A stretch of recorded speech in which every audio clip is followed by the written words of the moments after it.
Bonjour à toutes et à tous et bienvenue sur Données Sport TV. Dans cette rubrique, tout simplement, sagesse financière divine. Donc, comme vous le savez, si vous êtes nouveau, en tout cas, voilà, je vous informe que Données Sport TV, c'est vraiment une chaîne chrétienne qui a pour but vraiment d'évangéliser, de partager la parole de Dieu, de nous aider à grandir spirituellement.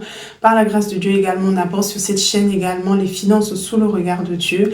Et très prochainement également, on aura une rubrique bien-être en Christ où j'ai vraiment à cœur de pouvoir également vous partager un petit peu des astuces en fait vraiment pour prendre soin de soi en tant que chrétien, parce que être chrétien ne veut pas juste dire spirituel.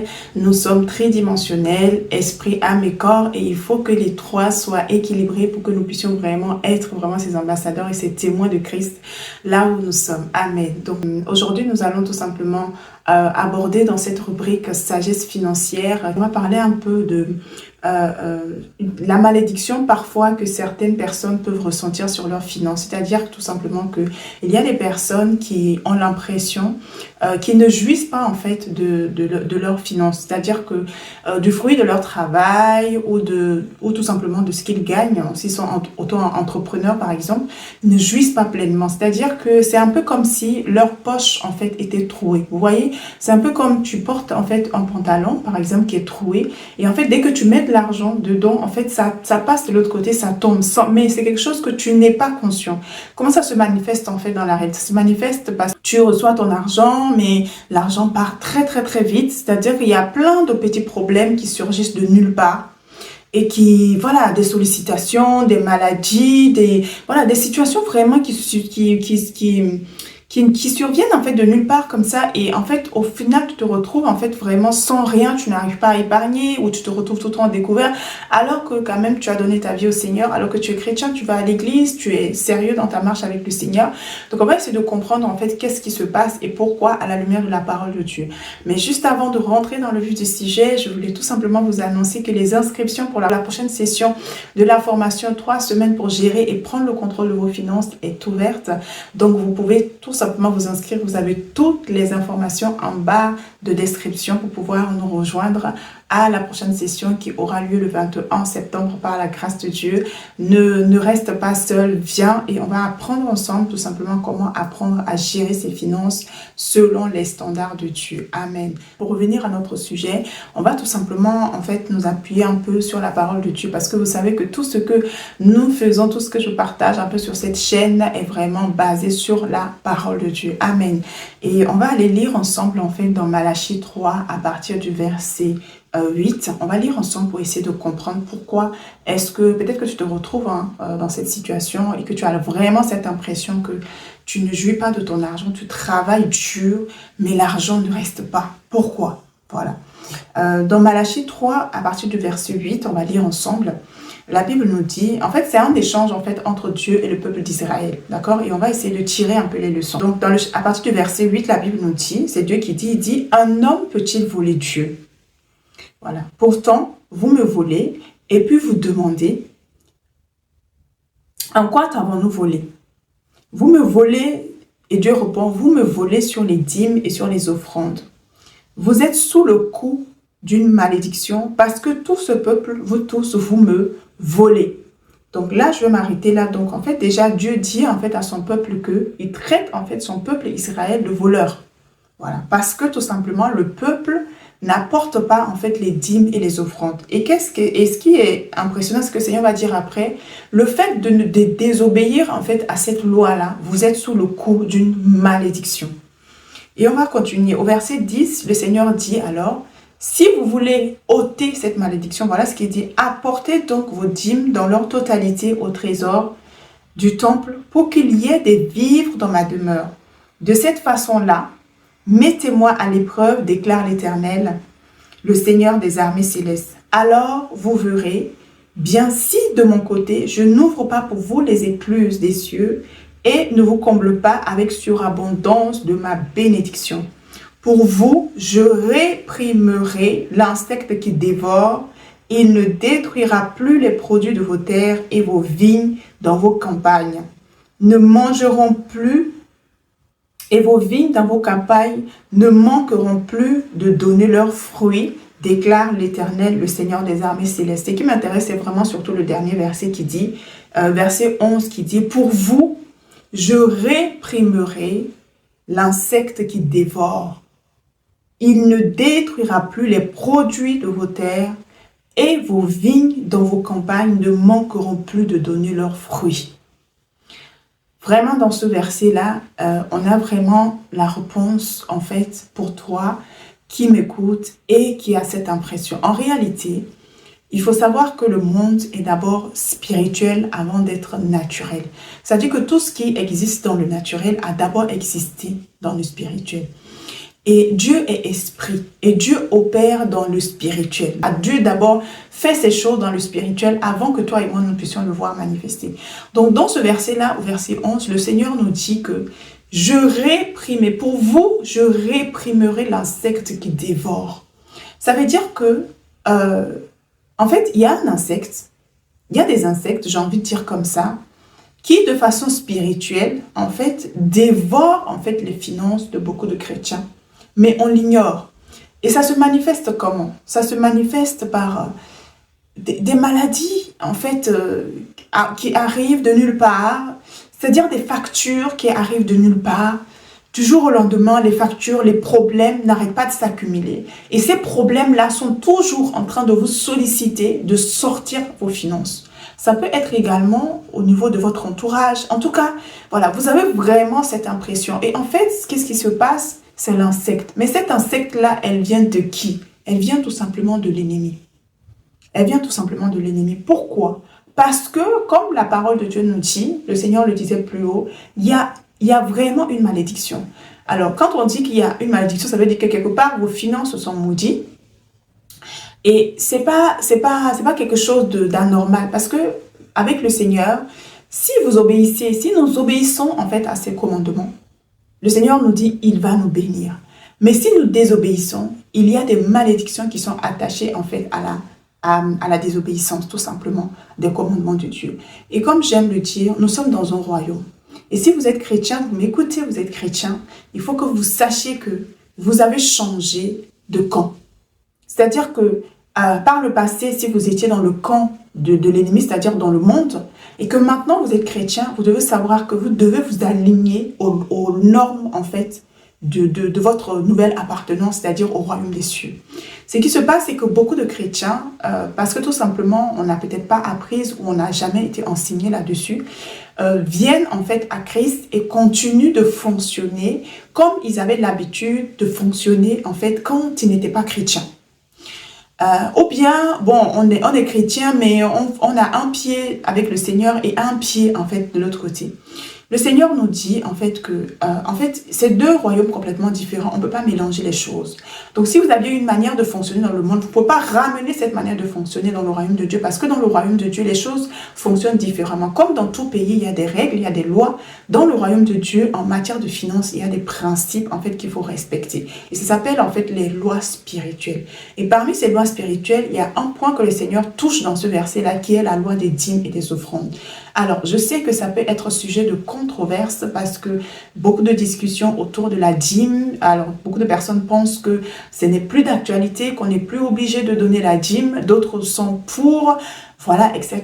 Moi, personnellement, je crois à la dîme parce que Jésus lui-même, dans le Nouveau Testament, en Luc, je pense en Luc 11, verset 20, je vous trouverai la vraie référence, je vous le mettrai en bas. Les pharisiens sont venus tenter Jésus avec une pièce d'argent, voilà, pour essayer de le mettre en fait à l'épreuve. Et Jésus va leur répondre en leur disant que, qu'est-ce qui est écrit en fait sur la pièce? Ils ont répondu que c'était César. Et Jésus va leur dire, rendez à César ce qui est à César et rendez à Dieu ce qui est à Dieu. Et ce qui est à Dieu dans vos finances, c'est ce qu'on appelle la dîme. La dîme, c'est quoi? La dîme, ce sont les prémices, on va dire, ce sont les prémices, en fait, de vos revenus.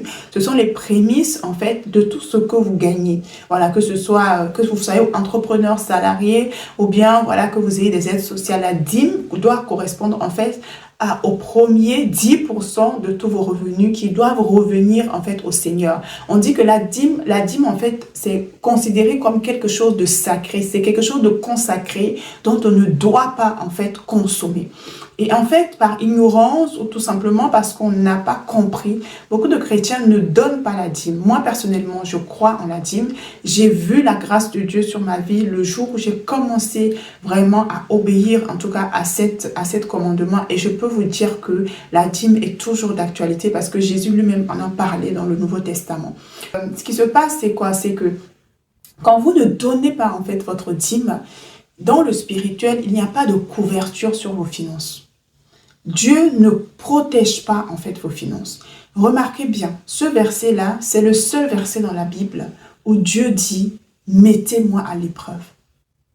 N'est-ce pas magnifique? Mettez-moi à l'épreuve.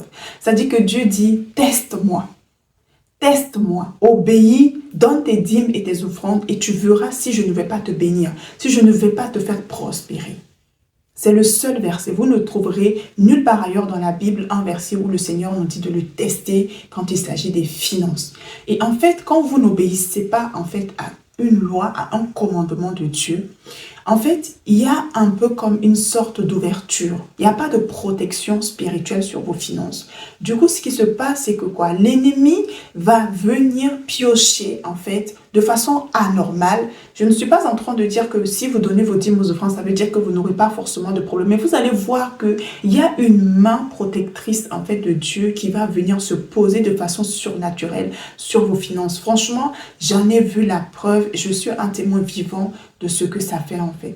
Parce qu'en réalité, quand vous ne donnez pas en fait votre dîme, quand vous n'obéissez pas en fait aux lois spirituelles, en fait notamment de la dîme qui est la première, hein, c'est vraiment la première loi spirituelle en matière de finances que tout enfant de Dieu doit apprendre même dès le bas âge en fait. C'est très très très important. Quand vous donnez vos dîmes ou vos offrandes, c'est un peu comme une alliance que vous faites avec le Seigneur. Vous faites une alliance avec Dieu. Et en fait, cette alliance-là, vous engagez Dieu dans vos finances. Vous engagez Dieu dans vos finances. Voilà pourquoi le Seigneur dit, testez-moi et vous verrez si je ne vais pas ouvrir pour vous les écluses des cieux. Si je ne vais pas menacer les insectes qui dévorent les fruits. Vos vignes et vos campagnes, dans vos campagnes, vont porter beaucoup de fruits. Mais le Seigneur ne peut pas s'engager dans vos finances si vous ne posez pas l'acte qui va l'obliger en fait à s'engager, c'est-à-dire la dîme et les offrandes. Quand vous donnez vos dîmes et vos offrandes, en fait, sans même parler, Dieu est obligé de veiller sur vos finances. Dieu est obligé de réprimer l'insecte. L'insecte, ou les insectes, on va les appeler comme ça, qui viennent dévorer vos finances, qui vous sollicitent financièrement, constamment, vos finances, etc. Dieu est obligé de réprimer. Et la plupart de ces insectes-là, ils sont d'abord spirituels, parce que c'est l'ennemi qui est derrière. C'est le diable qui est derrière tout simplement ces insectes. Pourquoi? Parce qu'il y a une porte ouverte et Dieu ne peut rien faire, parce que Dieu est un Dieu d'ordre, en fait.